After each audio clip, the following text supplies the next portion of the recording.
Alright, good morning, my AKAPADers. Get yourself some of that giant cup of Joe. You know what day it is. It's Top Cow Tuesday. Guys, we're continuing our long coverage. Top Cow Productions. We're crossing over. We're still doing some of the Cyberverse, which would be the Cyberforce books. But eventually, Top Cow becomes, like the company of Witchblade that took over not just the industry, but took over the readership. A lot of people were reading and liking Witchblade at the time. It's hard to find some commentary. You'll have to take my word for it, because around this time, I was in comic shops and everybody was just saying how nice and good of a story Witchblade actually is. It's like the one of the bad girl comics that rose through the crap. And it resonated. And one of the reasons why it resonated, look, we had David Wall, Brian Haberlin. Issue 2, David Wall, Brian Haberlin. Issue 3, David Wall, Christina Z, and Michael Turner. And that really becomes the combo that hits this series home. It becomes a solid month-to-month read, because it's a little bit of a mystery. There's a lot to unpack plot-wise, which is Sarah Panizzi, our New York detective. Also keep in mind, at this time, in the Cyberforce lore, Cyberforce relocates in New York City. But they never really crossed over. No, New York City detective, she gets involved with this ritual. So they and while looking like a stripper, but essentially the New York Mafia, they hold these tournaments to see who the individuals are that can hold the gauntlet, that can wield the Witchblade. And they do this round robin, and all these rich people show up, and they spend money, they bet, they bring people themselves to test. It's a giant guinea pig experiment. But during all of this, and we see what happens when someone's not chosen, right? They completely lose their arm, they get eradicated. The guy's arm burns right off. And what happens is that Sarah accidentally falls, right? And the Witchblade chooses her.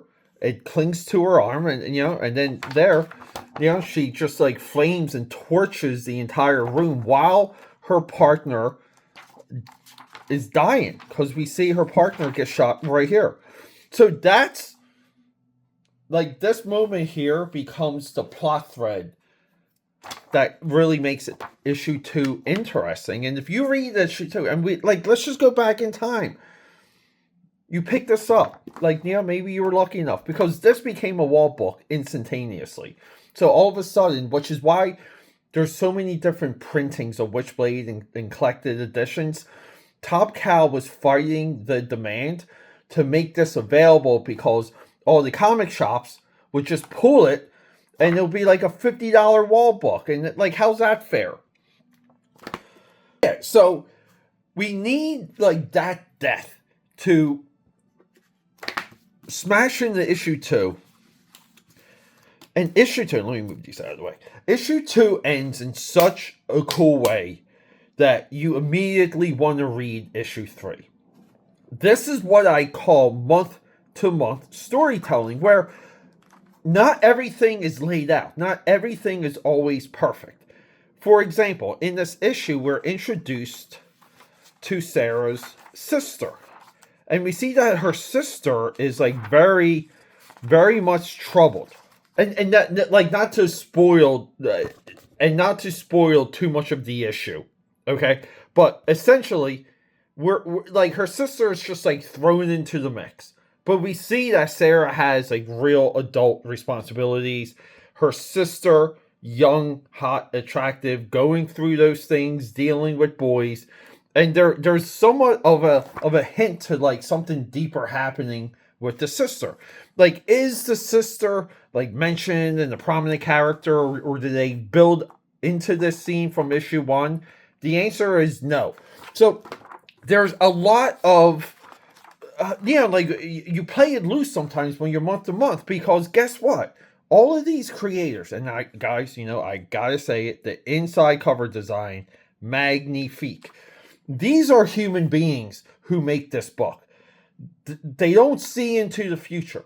And as creative individuals, you have to wait for the good ideas to arrive to you. Now, if you ever do like an ultimate Witchblade or something like that, and you retell Witchblade, would they bake into the dough stuff that happens with the sister that we know later? Would they bake that into the dough earlier? The answer would be yes. And that's kind of like the absolute and the ultimate.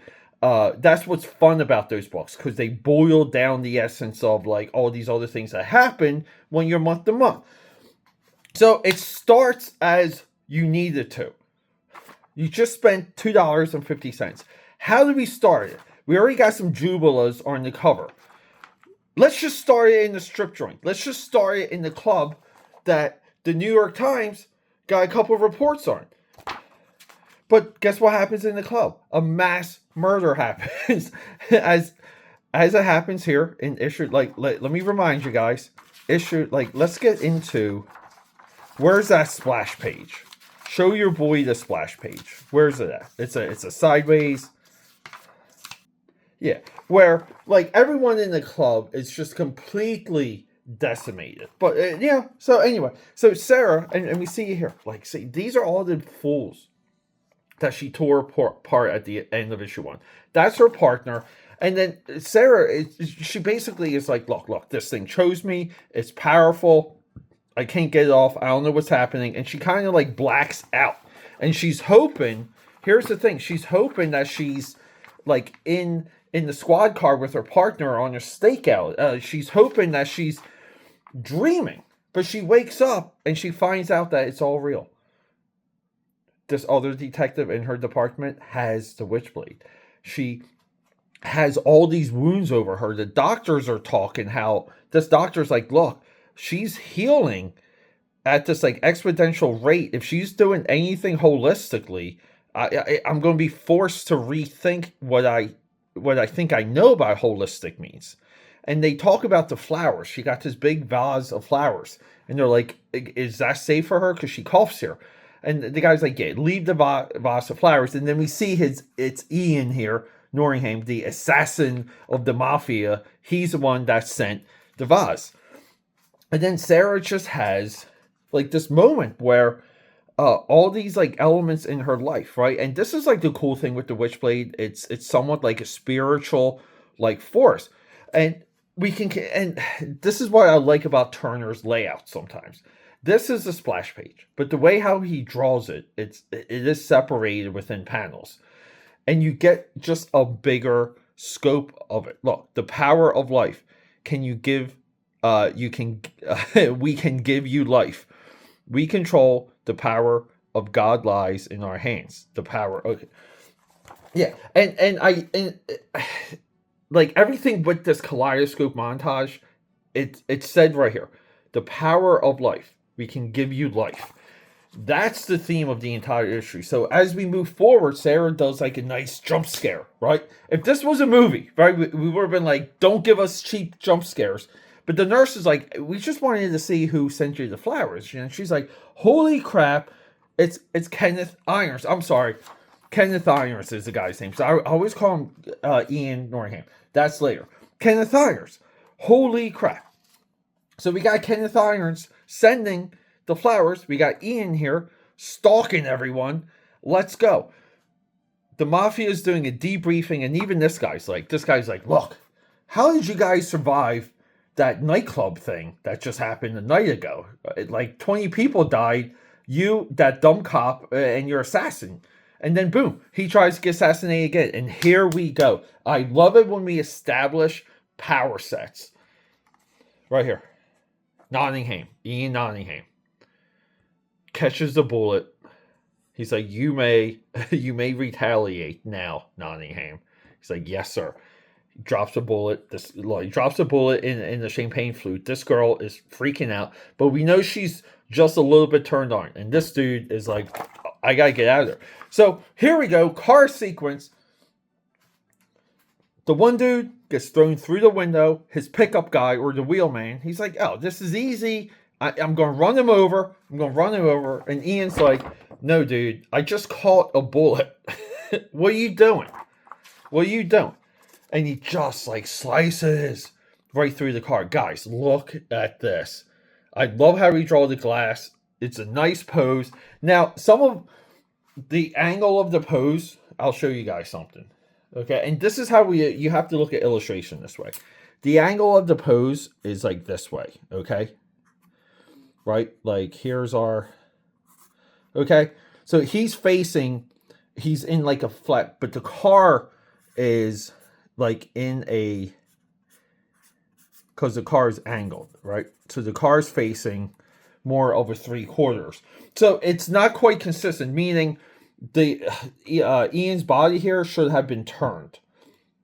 Editor should pick that up, guys. Anyway, but look, he lands. The car just runs into a Porsche 911, like bad night for that. And even here, they're like, hey, even the onlookers are in awe. And who are these two guys? I feel like these two guys work for Top Cow. I don't know who they are. And then we get to that scene with Sarah's sister. A little bit awkward placement for this, but we're turning it. And then Sarah has another like jump scare, and she heads in to the evidence room, and he's like, hey, like, you know, that fucking glove. And she's like, the glove, it's nothing. But the glove like calls to her. And during this, we have this ritual now performed by Kenneth Irons on Ian Nottingham. And some of this, all right, like storytelling wise, we could be a little bit better with. But Sarah, you know, goes to the morgue and she unbags the Witchblade. She puts on the Witchblade as Ian gets this rune, this ancient, powerful rune, carved into his hand, like carved into the bone. And we see it kind of has like similar properties that the Witchblade. It just looks a little bit like the Witchblade. But guys, I love the coloring for this page because it's the same palette, but the little shots of blue that they give into Sarah's panels, and it's somewhat, there's like a symmetry here to what's on Ian's hand. Really cool stuff. But she touches her old partner, and Ian's like, look, dude. He's like, here's a spread page. I'm ready, master. We see the rune in back of him, right? Nice graphic design too, Michael Turner. But yeah, it's echoed on his hand. And we have, I mean, look at that design work, guys. Woodrow Wilson coming at you. And then boom, Sarah's partner is awake. So before we get into issue 3, let me just show you guys issue 3. We get into issue 3. One amazing shot right here. But issue 3, she's talking to him. Get ready for issue 3. We're going to do issue 3 soon on this channel. It's Top Cow Tuesday. I love you guys.